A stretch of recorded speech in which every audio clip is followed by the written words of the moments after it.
Hi guys, welcome back to my channel. So the purpose of today's video is I wanted to inform you guys of ways that you could practice self-love, self-care, and self-healing. These are actions that I actually practice in my everyday life. So the first topic that I actually really wanted to discuss is forgiving yourself. What do you mean by forgiving yourself? You know, how do I take that into consideration? Like, how do you practice that? The way that I practice forgiving oneself is to really just understand that you're human, you know, things happen and we all make mistakes. There's no reason for you to feel like you have to be inferior and that you can't make mistakes at all. That's not how life works, well, in my point of view.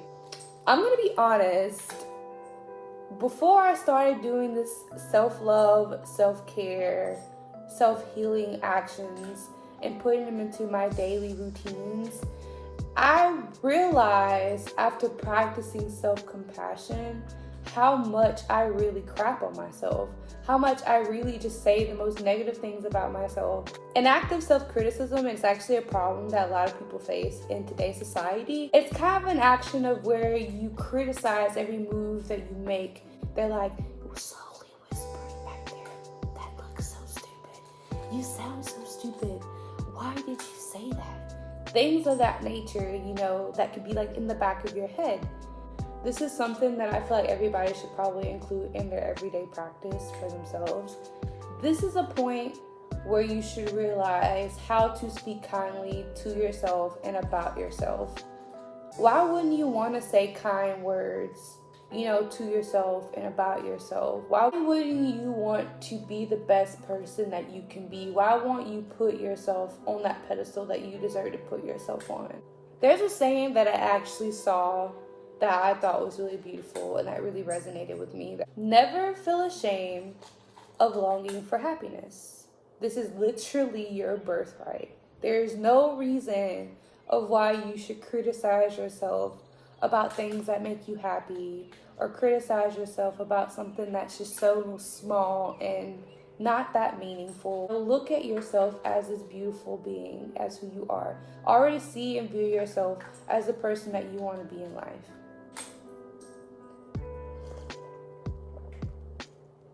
Haters don't have self-compassion.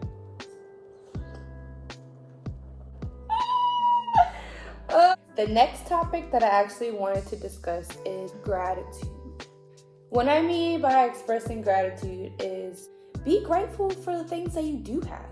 You don't have to be always thinking of the things that you don't have, because then you're really just putting yourself in a rut and you're really just putting yourself down. I feel like being grateful for the actions and the things that you're able to do and you're capable of doing, the food that you're able to put in your belly. I try to actually use gratitude while I'm eating. I try to use it when I am taking a shower. I try to use it when I'm drinking water. I really try to express gratitude in everything that I do every day. The next topic that I actually wanted to talk about is journaling. I try to journal at least 3 times a week, and my mind's always like rambling, So I actually use journaling as a way to quiet my mind and to bring peace. A great way to actually help yourself to declutter your brain is to use a brain dump. I actually have tried this probably once or twice. It's when you really just take everything that's in your brain and just dump it in your journal. And you can really go through and pick out those things that are important that you feel like are something that you really want to focus on in that moment. Guys, say hi to Gabby Gabs. Can you say hi? Okay. Other things that you could use with journaling or other practices with journaling could be as a gratitude journal. You can use it as a mood tracker. You can use it as an organizer. You can use it as a brain dump, like I said before. There's also another really cool thing. I've actually got it for my best friend Lily for her Christmas gift. I found these really cool, like, empowering question cards. I think these are really cute. I actually use them a lot most of the time when I'm feeling like down in the dumps and I really want to be grateful for something. I feel like this is a really good practice for mindfulness and also gratitude. Journaling is a very popular activity to do with self-healing, self-care, and self-love. I feel like it's very important.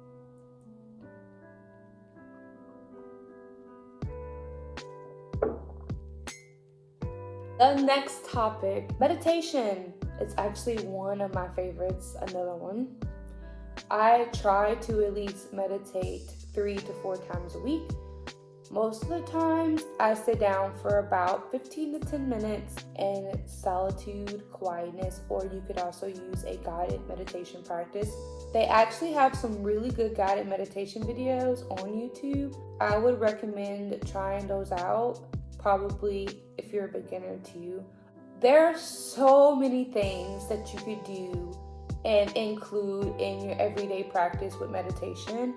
A lot of people like to include mantras in their practice, which is a phrase that you constantly repeat. One or a phrase that I love to use during my practice is I am loved, I deserve love, and so on. Another practice that I'm actually working on right now too is a self-esteem practice where I'm learning how to let go of the stories that I tell myself, the stories that I thought maybe aren't really true. Stories that I may have made up in my head of a certain situation or an action or whatever. This is a practice for you to let go of things that are just completely unnecessary, that are completely holding you back, and that can help you heal from so much. This practice really opens you up to being vulnerable.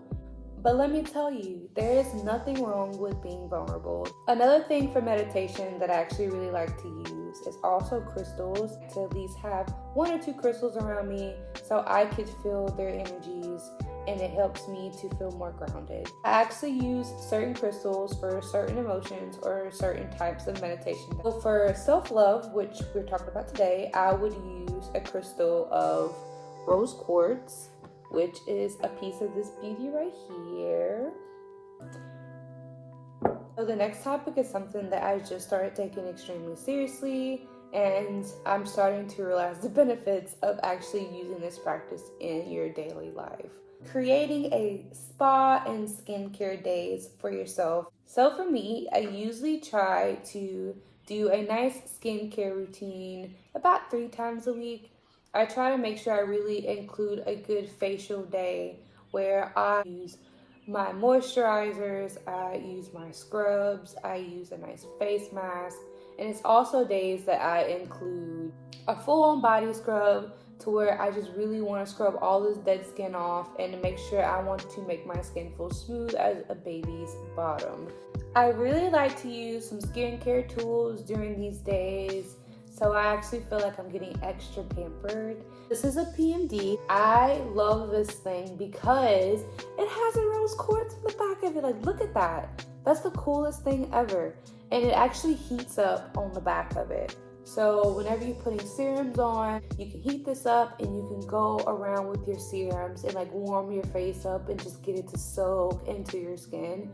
It's probably one of the best feelings ever after a nice hot shower and it's kind of getting cold because you gotta finish doing your skincare routine. This is actually really it. This hits.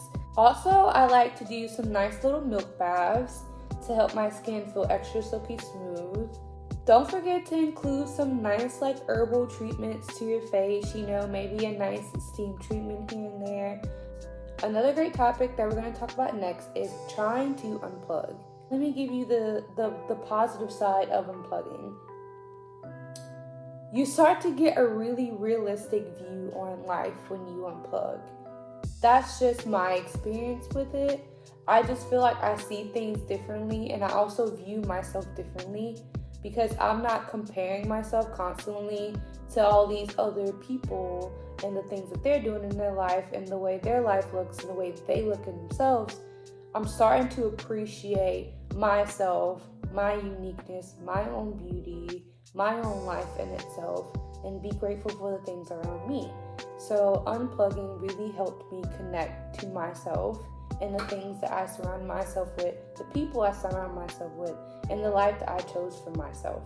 A lot of things that I love to do when I unplug is I love to read. Of course, you realize that, I might go outside for a nice walk or a hike or a bike ride, or, I might just sit outside and enjoy the nice, cool breeze. The last topic, I'm going to say this, getting creative and exercising is probably one of the biggest things that has changed me. There was a time when I was in a rut where I just felt completely uncreative. I felt like nothing can really flow from me. I don't feel like I have any ideas. Like I just felt in a rut and stuck. But after starting to include self-care, self-healing, self-love practices in my everyday life, I started to realize the channels of my creativeness opening back up. I started drawing, painting, weightlifting, and all these other actions, and really helping me build the new person, the future self, my higher me. If there's anything that I'm missing that you guys have in your routines, in your everyday life that you do, don't forget to comment down below. Don't forget to like and subscribe, and I will catch you guys on the flip side.